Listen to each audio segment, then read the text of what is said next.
Bonjour et bienvenue dans cette vidéo numéro 7 d'une série de 30.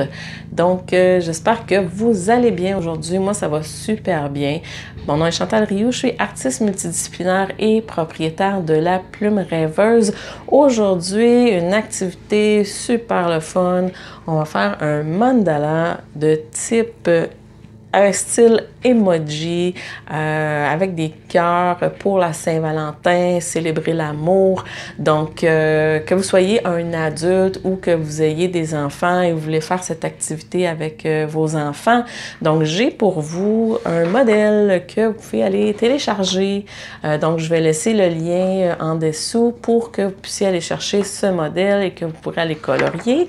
Et puis, vous allez voir à la suite du vidéo, donc je vais faire aussi la démonstration de coloriage, puis je vais parler un peu des décisions de couleurs et puis un petit peu comment je fais mes choix de couleurs, comment je travaille. Donc, vous allez en savoir un petit peu plus long sur ma démarche au niveau des mandalas et donc vous allez avoir plein de petites informations là-dedans également. Donc, je vous invite à continuer la vidéo et à voir, dans le fond, la démonstration qui va se poursuivre jusqu'à la fin, la finalisation de ce mandala. Alors, je vous invite à aller, premièrement, à continuer à voir la vidéo. Ensuite, aller télécharger ce modèle et aller faire votre propre coloriage de ce mandala. Et si vous voulez faire vos propres mandalas, donc à partir de rien, donc vous voulez apprendre comment les faire, j'ai un article sur les mandalas, donc c'est quoi un mandala et c'est quoi les étapes pour en faire un, et une vidéo de démonstration qui va vous, dans le fond, c'est avec ce mandala-ci qui est Peace and Love. Donc, vous allez pouvoir savoir comment faire à partir du début, vous allez voir comment j'utilise les instruments, donc règle, compas, rapporteur d'angle. Donc, c'est un autre format là, de vidéo qui, j'espère, en fait, que vous pouvez aller voir et que j'espère que vous allez essayer de faire vos propres mandalas. Mais pour aujourd'hui, vous pouvez tout simplement aller télécharger celui-ci, le faire colorier avec vos jeunes, vos enfants. Donc, une petite activité toute simple et tout en détente et tout en plaisir. Donc, c'est ça que je voulais vous offrir aujourd'hui. J'espère que vous allez l'essayer. Puis, vous pouvez venir me voir sur les réseaux sociaux, laplumerêveuse.com sur mon site web, les réseaux sociaux, donc Facebook et compagnie.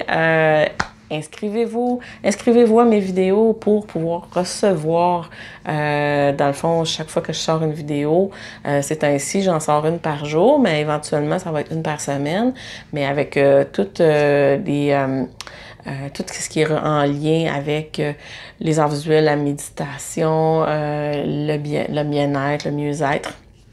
Donc, allez voir aussi ma boutique Etsy, peut-être aussi pour des idées, parce que j'ai toutes sortes de cartes, d'autres mandalas. J'ai aussi des cartes avec des animaux qui font de la méditation. Donc, j'ai toutes sortes de petits produits qui peut-être pourraient vous intéresser, des cartes à télécharger, des cartes de souhait. Donc, allez voir ça. J'ai aussi des impressions. Donc, bon, je vais arrêter de nommer le tout. Et vous pouvez tout de suite passer à la démonstration de coloriage. Là-dessus, je vous souhaite une excellente journée, soirée, nuit, dépendamment quand vous écoutez. Et je vous revois dans la prochaine vidéo. Merci. Au revoir. Bon, désolé, j'ai fait ma fin de vidéo avant la fin. Donc, comme promis, je vais parler un petit peu des décisions de couleurs que j'ai prises. En fait, j'ai décidé de faire les emojis, premièrement, qui ne sont pas des répliques exactes des emojis existants, pour la raison suivante, c'est pour les droits d'auteur et les copyrights. Donc, même sur les emojis, il y a des copyrights. Donc, comme je voulais pas avoir de problème, donc j'ai fait les emojis un peu plus de façon différente. C'est pour ça que c'est style emoji et ce ne sont pas des emojis comme tels, donc les mêmes que vous retrouvez soit sur Facebook et compagnie. Donc, j'ai décidé aussi de les mettre de couleurs différentes de ce qui existe, donc pour, dans le fond, protéger mon travail. Et puis, des fois, on s'inspire de choses existantes, mais ça ne veut pas dire qu'on copie nécessairement ce qui est fait. Donc voilà pour les emojis. Donc c'est pour ça que j'ai décidé de toute façon de faire des couleurs différentes pour chaque emoji. Je voulais avoir des couleurs quand même assez pâles pour qu'on puisse voir au travers des... dans le fond, le crayon noir, donc l'encre noire, parce que là, c'est une impression. Donc, pour voir, être capable de voir correctement les traits des animaux et des styles emoji. Donc, voilà, les petits symboles drôles et avec des cœurs.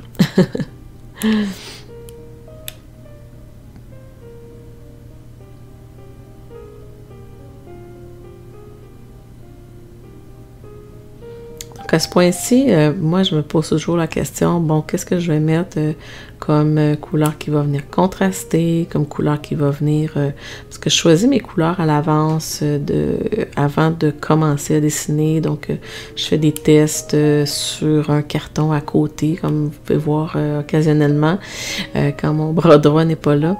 Donc, je fais vraiment, dans le fond, mes tests de couleurs, la palette que je veux avoir qui vont être des couleurs qui vont s'agencer ensemble selon toutes sortes de critères, dont la complémentarité, dont le niveau de, par exemple, de luminosité, donc, pour avoir une certaine uniformité dans les couleurs et dans l'œuvre en tant que telle, donc j'utilise toujours la même démarche, que ce soit en peinture ou que ce soit avec du coloriage, avec des crayons, peu importe. Donc là, ici, j'avais décidé de faire mes couleurs d'emoji ou de... je ne vais pas les appeler emoji, mais de mes petits personnages. Donc, les petits personnages sont la même couleur que le cœur. Je voulais pas avoir nécessairement... On peut mettre, vous pouvez mettre les couleurs que vous voulez. Mettre des cœurs rouges tout le tour. Plus il y a de rouge, plus ça fait Saint-Valentin. Moi, j'ai voulu quand même le faire différemment pour avoir des cœurs de différentes couleurs pour que ce soit pas que le rouge qui ressorte de ce mandala-là. Donc, j'ai utilisé, on voit, j'ai utilisé le vert parce que je trouvais que mes 4 cœurs du centre, ça ressemblait quand même à un trèfle à 4 feuilles. Donc, j'ai utilisé le vert pour faire un petit rappel, un petit clin d'œil sur, dans le fond, ce qui m'apparaissait un trèfle à 4 feuilles, malgré que c'est 4 cœurs. Donc, j'ai utilisé le vert. Souvent, je vais utiliser, quand je colorie un mandala, je vais souvent utiliser des, comme vous pouvez voir là, je vais utiliser des couleurs opposées. Donc, j'ai utilisé le vert et j'ai utilisé vraiment le violet au centre pour être, dans le fond, chaque niveau, j'essaie d'avoir des étages de couleurs, puis je fais des rappels sur les couleurs principales que j'ai utilisées. Donc là, j'ai décidé de faire quand même certains cœurs en rouge qui sont les petits cœurs sur les personnages et les cœurs qui sont en long. Donc j'ai décidé de les faire comme ça. Je ne voulais pas les faire les 8 parce que je trouvais que ça faisait trop homogène et j'aime ça quand il y a de la diversité. Donc, je suis allée chercher une couleur pour faire les autres cœurs qui est quand même dans, je veux dire, la palette de l'amour qui est dans la palette d'un rose fuchsia là, comme plus foncé. Alors c'est ce que je suis venue chercher pour ces 4 sections-là.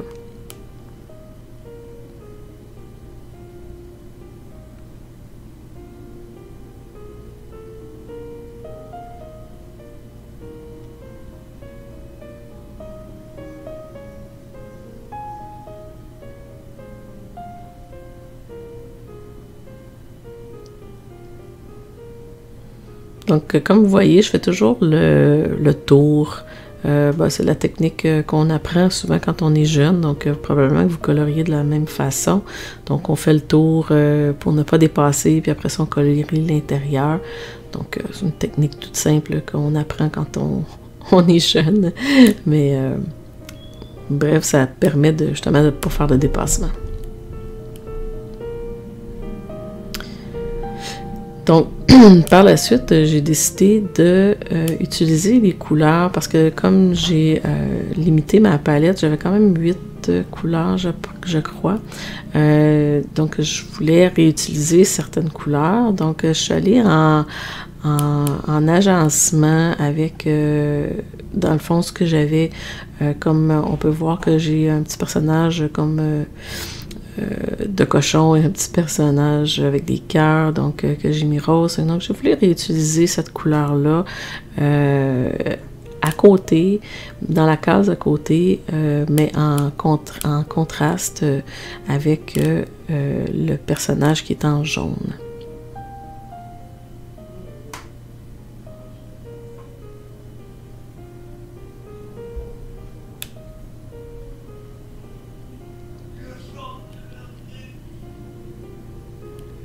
Je ne sais pas si c'est quelque chose pour vous qui est intéressant de savoir les couleurs, comment elles sont choisies, c'est quoi les décisions qu'on prend quand on fait un coloriage, tout simplement. On peut prendre n'importe quelle couleur, il n'y a pas nécessairement une réflexion à avoir.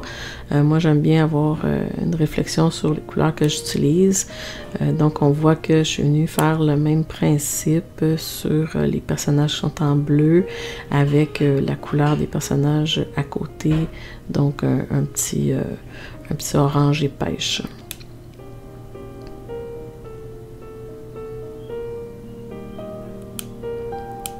Et j'ai utilisé le bleu du personnage d'à côté pour le fond du personnage. Donc, on voit qu'on a un contraste de un à l'autre. Vous voyez, je retourne ma feuille, hein, soyez pas gênés quand on colorie. Des fois, on pense pas à bouger notre feuille, hein, on la laisse comme elle est, puis des fois, on n'est pas nécessairement à l'aise, donc il ne faut pas se brimer, puis il faut se mettre à l'aise pour colorier.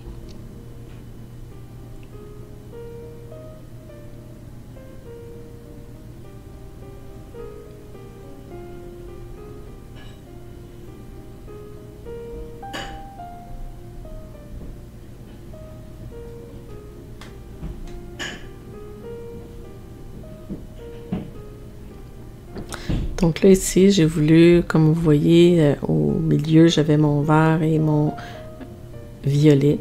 Donc, j'ai voulu venir réutiliser ces couleurs-là parce que si je les utilise seulement qu'une fois, quand on utilise beaucoup de couleurs, c'est une des choses à porter attention, c'est de venir réutiliser au moins la couleur peut-être à un niveau du cercle, à un deuxième niveau du cercle, ou comme dans ce cas-ci, dans le troisième niveau du cercle.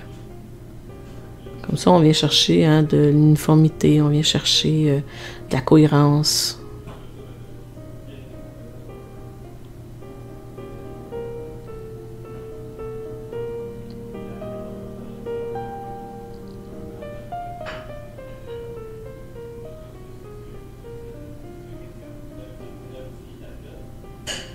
Ici, j'ai laissé des grands espaces blancs, dans le fond, que j'ai coloriés comme ceux que je fais ici en vert et que je vais faire également en violet pour les autres. dans les espaces comme ça, hein, on peut toujours s'amuser, puis aller rajouter des effets, comme des écailles de poisson, des nuages, des points, des rayures, des hachures. Donc, il y a toutes sortes de petites techniques de dessin qu'on peut venir ajouter pour rajouter de la complexité, de la texture.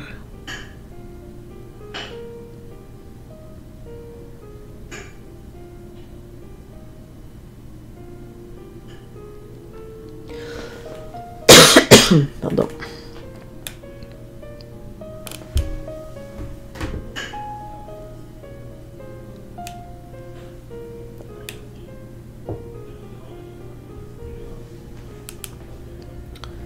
Donc, ici, comme le vert, j'ai réutilisé mon violet qui était au centre pour venir apporter de la cohérence, de l'uniformité.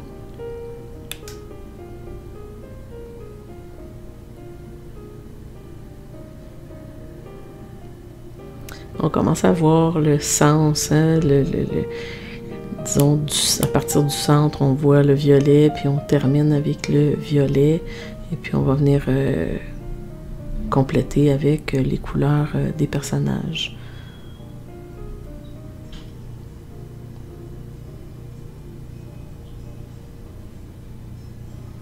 Donc là, à ce point-ci, je trouvais vraiment que je voulais apporter une autre couleur, puis finalement, j'ai déterminé de mettre la même couleur que, comme le cœur avait la couleur du personnage, j'ai mis le fond la même couleur que, le fond du personnage comme tel. Donc, ça crée vraiment une harmonie, là, et donc une cohérence.